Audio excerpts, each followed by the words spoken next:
നമുക്കിന്ന് ഒരു cooker beef കറി വെക്കാം. അതിന് ബീഫ് കഴുകി വൃത്തിയാക്കുക, സബോള, ഇഞ്ചി, പച്ചമുളക്, വെളുത്തുള്ളി, ഇത്രയും സാധനങ്ങളാണ് വേണ്ടത്. അതിൻ്റെ അകത്ത് ഇഞ്ചി, വെളുത്തുള്ളി, പച്ചമുളക് നമ്മൾ ചതച്ചെടുക്കണം.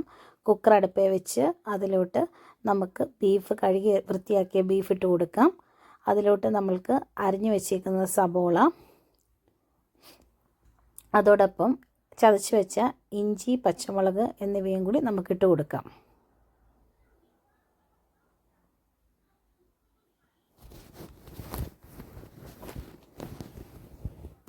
ഇഞ്ചി, പച്ചമുളക്, വെളുത്തുള്ളി ഇത്രയും ചതച്ച് വെച്ചതും കൂടി സബോളയും കൂടി ചേർത്ത് ഈ കഴുകി വെച്ചേക്കുന്ന ബീഫിലോട്ട് നമുക്ക് ഇട്ട് കൊടുക്കാം. പിന്നെ അതിലോട്ട് നമുക്ക് കുറച്ച് 1 സ്പൂൺ വെളിച്ചെണ്ണയും കൂടി ഇടണം. പിന്നെ കറിവേപ്പില, അതോടൊപ്പം തന്നെ പിന്നെ നമുക്ക് വേണ്ടത് ഉപ്പ്. വെളിച്ചെണ്ണ ഇവിടെ തണുത്തിരിക്കുന്നതുകൊണ്ടാണ് ഇങ്ങനെ കട്ട പിടിച്ചിരിക്കുന്നത്. അപ്പോൾ അത് 1 സ്പൂൺ എടുത്തിടുക. അതിന് ശേഷം നമുക്ക് തക്കാളിക്കാണ് ഇടേണ്ടത്. പക്ഷേ എൻ്റെ കയ്യിൽ തക്കാളിക്ക ഇല്ലാത്തതുകൊണ്ട് ഞാൻ വിനെഗറാണ് യൂസ് ചെയ്തേക്കുന്നത്. തക്കാളിക്കയ്ക്ക് പകരം നമുക്ക് വിനാഗിരി ആണെങ്കിലും യൂസ് ചെയ്യാം. പിന്നെ ഇതിലോട്ട് പൊടിയായിട്ട് മഞ്ഞൾപ്പൊടി വേണം, 2 സ്പൂൺ മല്ലിപ്പൊടി വേണം, പിന്നെ 2 സ്പൂണ് നമുക്ക് മുളക് പൊടി.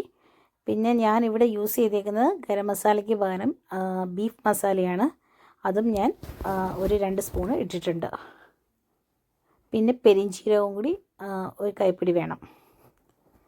അതിനുശേഷം നമ്മളിത് നന്നായിട്ട് നമ്മുടെ കൈ കൊണ്ട് തന്നെ മിക്സ് ചെയ്യുക. ഒരു 5 മിനിറ്റ് നന്നായിട്ട് മിക്സ് ചെയ്യണം. വിനാഗിരി ലാസ്റ്റാണ് ഇവിടെ ഒഴിച്ചേക്കുന്നത്. വിനാഗിരി കൂടി ചേർത്ത് നന്നായിട്ട് മിക്സ് ചെയ്തിട്ട് ഒരു 10 മിനിറ്റ് വെച്ച ശേഷം വേണം നമുക്ക് ഫ്ലെയിം ഓൺ ചെയ്യാനായിട്ട്. നമ്മൾ കൈകൊണ്ട് തന്നെ മിക്സ് ചെയ്യുമ്പോഴാണ് അതിലോട്ട് മറ്റേ ബീഫിലോട്ട് മസാലയെല്ലാം നന്നായിട്ട് പിടിക്കത്തുള്ളൂ. പിന്നെ ഓരോരുത്തരുടെയും കുക്കർ ബേസ് ചെയ്തിട്ട് വേണം, വേവ് നോക്കിയിട്ട് വേണം നമ്മൾ കുക്കറിൻ്റെ വിസിൽ ഓഫ് ചെയ്യാനായിട്ട്. എനിക്ക് ഒറ്റ വിസിലിൽ ഈ കുക്കറിൽ വേകും. അതുകൊണ്ട് ഞാൻ ഒറ്റ വിസിലാണ് കൊടുക്കുന്നത്. അക്രോണിച്ച് വിസിൽ വെച്ചിട്ടാണ് നമ്മുടെ കുക്കറിൻ്റെ ബീഫിൻ്റെ വേവും കുക്കറിൻ്റെ എത്ര അടിച്ചാലാണ് വേകുന്നത് കൂടി നോക്കി